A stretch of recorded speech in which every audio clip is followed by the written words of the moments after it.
Hello friends स्वागतम जनाइছোঁ আপোনালোকক digital live DL YouTube চেনেললৈ। তো ফ্ৰেণ্ডসকল আজি আমি আপোনালোকৰ লগত আলোচনা কৰিম লোকসভা নিৰ্বাচন অসমত 3টা পৰ্যায়ত হ'ব আৰু কোনটো সমষ্টিত কেতিয়া হ'ব নিৰ্বাচন। বন্ধু বান্ধৱীসকল ভিডিঅ'টো আৰম্ভ কৰাৰ আগতে মই প্ৰতিটো ভিডিঅ'ৰ দৰে এটি সৰু ৰিকুৱেষ্ট কৰিব বিচাৰিছোঁ, যদি এতিয়ালৈকে মোৰ এই চেনেলটো আপোনালোকে ছাবস্ক্ৰাইব কৰা নাই তেতিয়াহ'লে মোৰ এই ডিজিটেল লাইভ ডিএল ইউটিউব চেনেলটো আপোনালোকে ছাবস্ক্ৰাইব কৰক আৰু কাষত থকা বেল আইকনটো প্ৰেছ কৰক। বেল আইকনটো প্ৰেছ কৰিলে আমি আমাৰ চেনেলত ভিডিঅ' আপলোড কৰাৰ লগে লগে আপোনালোকৰ মোবাইলত নটিফিকেশ্যন বাজি উঠিব আৰু সকলোৰে আগত চোৱাৰ সুযোগ পাব। তো ফ্ৰেণ্ডসকল বলক পলম নকৰাকৈ আমি ভিডিঅ'টো আৰম্ভ কৰোঁ। অসমত 3টা পৰ্যায়ত হ'ব নিৰ্বাচন।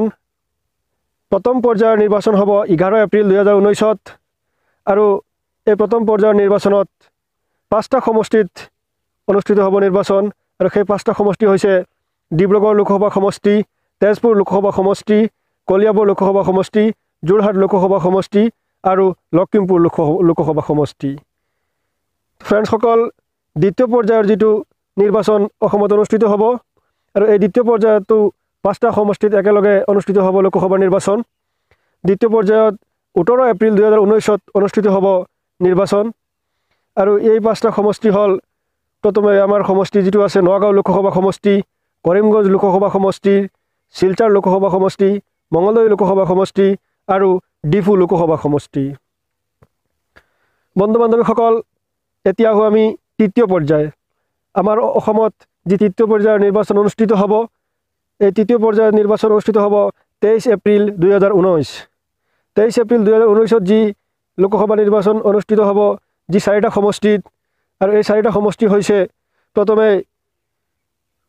প্ৰথম সমষ্টিটো হৈছে গুৱাহাটী লোকসভা সমষ্টি, ধুবুৰী লোকসভা সমষ্টি, বৰপেটা লোকসভা সমষ্টি, কোকৰাঝাৰ লোকসভা সমষ্টি।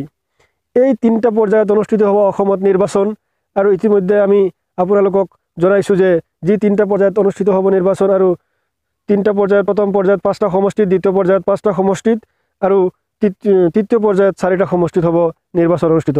আমি আকৌ এবাৰ আপোনালোকক শুনাই দিছোঁ।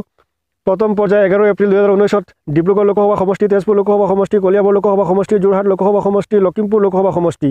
দ্বিতীয় পৰ্যায়ত অনুষ্ঠিত হ'ব 18 এপ্ৰিল 2019 নগাঁও লোকসভা সমষ্টি, কৰিমগঞ্জ লোকসভা সমষ্টি, শিলচৰ লোকসভা সমষ্টি, মঙলদৈ লোকসভা সমষ্টি, ডিফু লোকসভা সমষ্টি।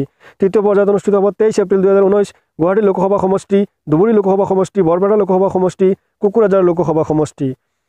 বন্ধু বান্ধৱীসকল আজি আমাৰ এই ভিডিঅ'টো ইমানেই। যদি আমাৰ এই ভিডিঅ'টো ভাল পায় তেতিয়াহ'লে আপোনাৰ বন্ধু বান্ধৱীলৈ এই ভিডিঅ'ৰ লিংকটো শ্বেয়াৰ কৰিব আৰু এটা ৰিকুৱেষ্ট কৰিছোঁ মোৰ ভিডিঅ'টো এটা লাইক কৰি দিব আৰু যদি এতিয়ালৈকে মোৰ এই চেনেলটো আপোনালোকে ছাবস্ক্ৰাইব কৰা নাই বা মোৰ চেনেলটোত নতুনকৈ আহিছে তেতিয়াহ'লে মোৰ চেনেলটো আপোনালোকে ছাবস্ক্ৰাইব কৰি দিব।